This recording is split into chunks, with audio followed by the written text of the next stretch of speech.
Okay, good evening and welcome to Chapter 8 of The Real Me.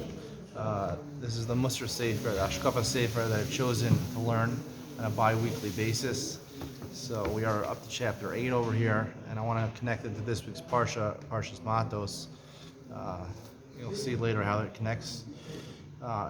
This chapter is titled Voluntary Action. It's really a continuation of the previous chapter, where the author has an assumption that you have to be happy, and he continues this in the first word. And because we're supposed to be happy, it's assumed that a Jew is supposed to be happy all the time. It's very difficult to be happy. It's realistically in this day and age, and probably it always was very difficult. The pursuit of happiness is an ideal. It's not an actuality for most people. So to actually get to the happiness, so how do we deal with this? The Torah says many times, it's supposed to be b'simcha. How do we deal with this? Now, he starts the chapter, where is the happiness? Because we mentioned in chapter 2 that keeping the Torah ought to fill us with happiness. And he brings some proofs to this. It says in Pirkei Avos, Matos ashrecha b'olam hazeh. This is talking about Pirkei Avos. It says that if you limit yourself to bread and water, and ashrecha b'olam hazeh, v'tov lach l'olam haba. So ashrecha apparently means happy. I didn't know that. There's a pasuk, the tov lach, to be good for you. Now I would have said that pasuk is talking about an olam haba, tov lach.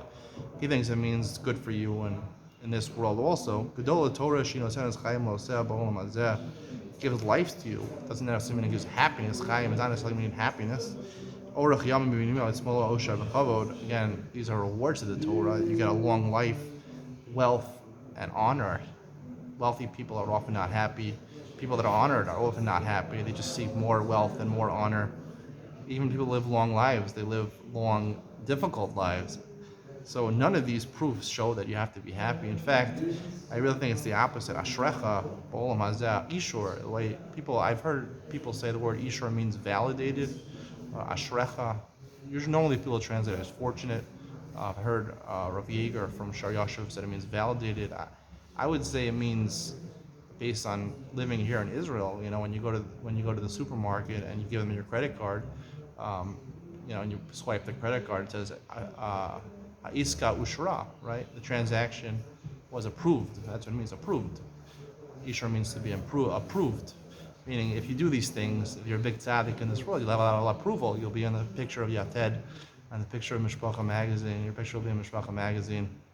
You'll be approved. A lot of approval ratings are pretty good. You'll be Gadol B'Yisrael, but it doesn't mean necessarily that you'll be happy. None of these things necessarily mean you're happy. And he tries, based on this assumption that you have to be happy, the author tries to say, it's very hard to understand. We do so many mitzvahs every day.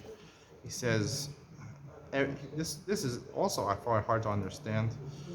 Most B'nai Torah, not only younger life, but anyone living a Torah life and sincerely trying to keep the Torah are busy most of the day doing mitzvahs. He says most of the day you're doing mitzvahs. I didn't know this. He says the ordinary morning for a firm family is packed full of mitzvahs. The morning is a race time to get the children off to school. I can see sending your children to learn Torah. Maybe it's a mitzvah. To catch a minyan for davening. Then he's off to kol or to work. So kol, you're learning Torah, and work. This is very interesting. You're doing chesed, you're supporting the family, a mitzvah. Doing chesed with the household, supporting a kol couple, that's a mitzvah. That is married children. Only because you're married children, then it's considered a mitzvah. Providing the means for charity, enabling yourself to have money to give tzedakah is also a mitzvah. That I didn't know. You're doing the mitzvah of the wife at home. She's doing chores at home. Those are mitzvahs also. I'm sorry to say, but most of the day is not doing mitzvahs. Mitzvahs are exactly the 613 mitzvahs and nothing more, nothing less. Anything which are preparatory things to get to a mitzvah. Doing chesed, again, I don't believe is a mitzvah. Gemilas chasadim is mentioned throughout Chazal. To repay a favor, or someone did a favor for you, you should make sure to repay it. Don't assume you're getting favors for your whole life. You have to pay back a favor that you got for you. You shouldn't go ask for favors. If you got a favor, you should pay it back. Do gemilas chasadim. There's no indication in the Torah you should do chesed. Just run around doing chesed. I don't think it's a mitzvah. So a lot of these things, he says over here, we're doing mitzvahs all day. Why aren't we happy? So he says two assumptions that I really disagree with. But in order to answer those two assumptions, if we're doing mitzvahs, we should be happy. So he tries to say, because we don't actually think about it. That's the thing. We have to put more time. We have to have preparation mentally before we do a mitzvah. The greatness of what we're doing a mitzvah.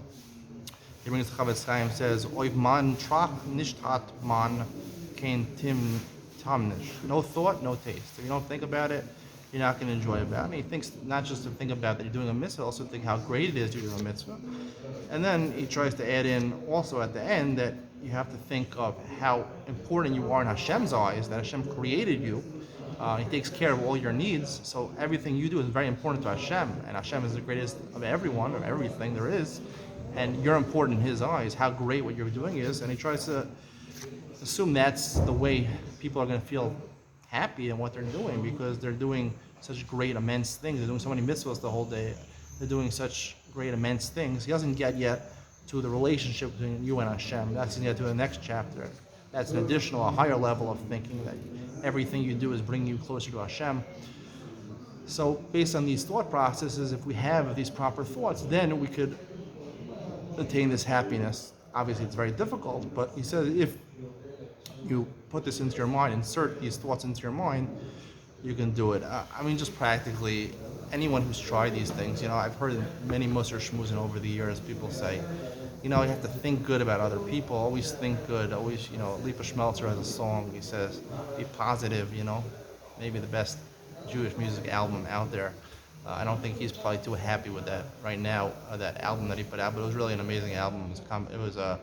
He combined with Mad Dub, some electric trance music with Lipa Schmelzer, Yiddish, Hebrew lyrics, English lyrics, some of the great songs on that album. And the main song is Be Positive. Lipa's his kids are trying to tell him, be positive, Lipa. He's always thinking negative. You gotta be positive. No matter how hard you try to think positive. Your mind will always win. Your Yetzer Hara will always win until you think negative. So it's a losing battle. And then he brings at the end a story. He said there's a children's book about a boy who did mitzvahs the whole day by giving up on what he wanted. The father in the story keeps reminding his little boy that, quote, once with pain is worth more than 100 without pain. That's the book. The writer may have meant well, but the reader is left with the clear impression that serving Hashem is a sacrifice and fraught with difficulty.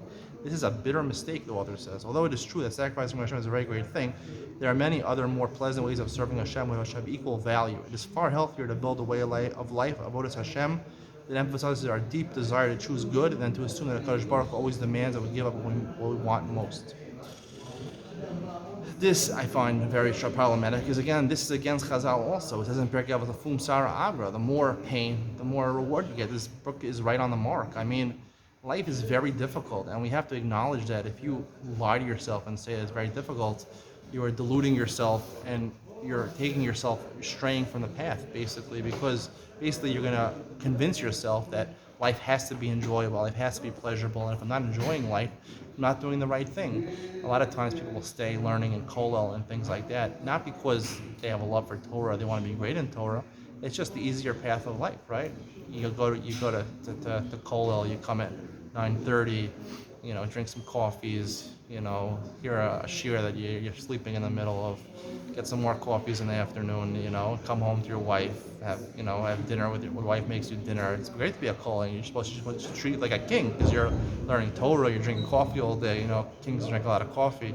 So, she's treating like a king, and your wife's treating like a king. She doesn't interfere. She won't call you in the middle of the day. You don't want to interrupt your seder.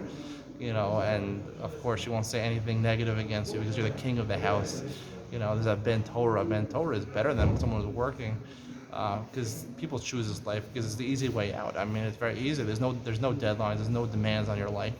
You get supported by your parents, your in-laws. And if you don't get supported, you just run to the gemach. It's very easy to take money from other people. Working and building a career is very difficult. It's very challenging. I'm not saying you should neglect Torah learning. You should have both in your life, I believe. But it's very important. It's important to acknowledge that. And I want to connect it to this week's Parsha. The beginning of Parsha's Matos talks about Nedarim. One of the psukim, I think Pasuk Tes, says that if the father is in charge of the Nedarim of his daughter, right, who's not married, so if his daughter makes a neder and the father annuls that neder, he's made for the neder, but the daughter doesn't know this, right? So technically she has no neder on her, and she's allowed, or she's whatever the neder was, let's say it was Naziris or something like that, she's not allowed to drink wine, and she's not allowed to time the mason. She's not allowed to defile herself by going into a cemetery, and she thinks that the neder is still on, and it's not on, and she willingly, amazingly goes and starts drinking wine and partying And then her father tells you, and then she feels bad afterwards. And her father tells, don't worry about it, don't worry about it. There was no neder. You didn't do anything wrong. So you would think there's no problem. She didn't do any avera. But the Torah says about Hashem Yislach La, that she needs kapara. What does Hashem Yislach La mean? I would say Hashem Yislach La is like when you say Hashem should have pity on you. It's like the worst thing you can do. I once had this disagreement with my first Rebbe, my first real Rebbe, when I went to Hawaii Yeshiva University and I was 18 years old. I didn't go to Israel for the gap year. I went to Yeshiva University, and I wasn't into Yiddishkeit and becoming more from. And there were a couple of people who had a good influence on me. And one of the people that had a good influence on me was the first real Rebbe of mine, Eliakim Koningsberg. I believe he's one of the big Rosh Yeshiva in YU now. He was very down to earth. He was starting it wasn't the highest program, it was the BMP, the second program. They only learned Torah till 1 o'clock, and it was his first year as doing it, and I would guess it was his first Talmud. And he was just very down to earth, very relatable. I liked his thinking, his lumdus, very clear. One day I remember having, when I was becoming more formal, I had to talk with him about it. What's worse? Is it worse to do an Aveira B'Shogeg? To do an Aveira B'Shogeg. You did the Aveira, but you did B'Shogeg unintentionally for your Mechal Shabbos, right? You didn't know it was Shabbos, right? Or you didn't know the Malacha was Asr. Or is it worse, like the case I'm talking about, where you've amazed did an Aveira, but it really wasn't an Aveira, right? And he said for sure it's worse if you do it B'Shogeg, right? The Torah says if you Mechal Shabbos B'Shogeg, you have to bring a korban. So it shows that you did a pretty bad Aveira. You have to expensive korban. You have to bring the Beis Hamikdash. You have to get kapara for that, but there's no kapara listed if you do an Aveira of Amazed. It's just about Hashem Yislach, she needs kapara, but it doesn't say what it is. So of course that's not so bad. You did Amazed. You really didn't do that. At the end of the day, you didn't do any Aveira, right? The father annulled the neder. But I would say the opposite. I say, based on my own life experience, I said the opposite many years ago, and I didn't really have what to back it up with. But now, after many years' life experience, I realize what I was saying, and it does make a lot of sense that when you're going on the path and you have decision making in life, like he says in this book, the whole point of life is to make decisions and make the right decisions. What's worse? The worst possible thing is when you convince yourself that you're doing the right thing, right? Even though it's the wrong thing, right? Even if it's technically the wrong thing, if my mind, I know it's Asr, I'm going to do it anyway, amaze it on purpose, intentionally, right? So even if technically there was nothing wrong with it, but I'm already breaking my free will. I'm ruining my free will. If I do make a mistake unintentionally, I can do tshuva. I can say, okay, it was a mistake. I made a mistake. I'm still on the right path. Once I start doing things with amazing intentionally, going on the wrong way, technically I didn't do anything wrong, but you already lost your path. You already ruined your decision making because you'll justify anything that needs to be justified in the future to continue whatever way you want to go on. I believe this is connected to this chapter over here, which I believe is against what the author is saying. My opinion against what the author is saying is that I think it's a mistake to believe that you have to be happy in this world. And if you have that intention, you think everything has to make you happy and things have to be enjoyable, and Hashem wants you to enjoy every second of this world, you're making a big mistake. You're amazing, and Hashem Yislach La, Hashem should give you forgiveness. Hashem, you have Sharach Manos on you because you're off the wrong path. You have the complete wrong hashkafa, and have the wrong hashkafa to do something amazing might be actually worse. There's a famous, I'm not going to get into it, but basically that's the idea that I'm saying over here is that if you're doing something amazing, you're doing something on purpose, and you think you should be happy, and you're justifying it, everything I have to do has to make me happy, and therefore I'll neglect some of my responsibilities because I have to be happy, and you believe that. And also that thing about thinking that everything you do is a mitzvah. If you think everything you do is a mitzvah, then the rest of your life you can't enjoy the other things. You think you have to do a mitzvahs all day. If you're running doing chesed all day, if you're running doing mitzvahs, you want to do more and more mitzvahs, which are not really mitzvahs. Mitzvahs are when you're obligated to do them. You do them. When you're not obligated to do it, then that's the time that you should indulge yourself. When you're not doing mitzvahs, when you have a coffee break, when you have a break, you have a lunch break, dinner break, focus on the foods that you want to enjoy, the drinks you want to enjoy, the times you want to spend with your wife, your children, you want to enjoy music, good things like that.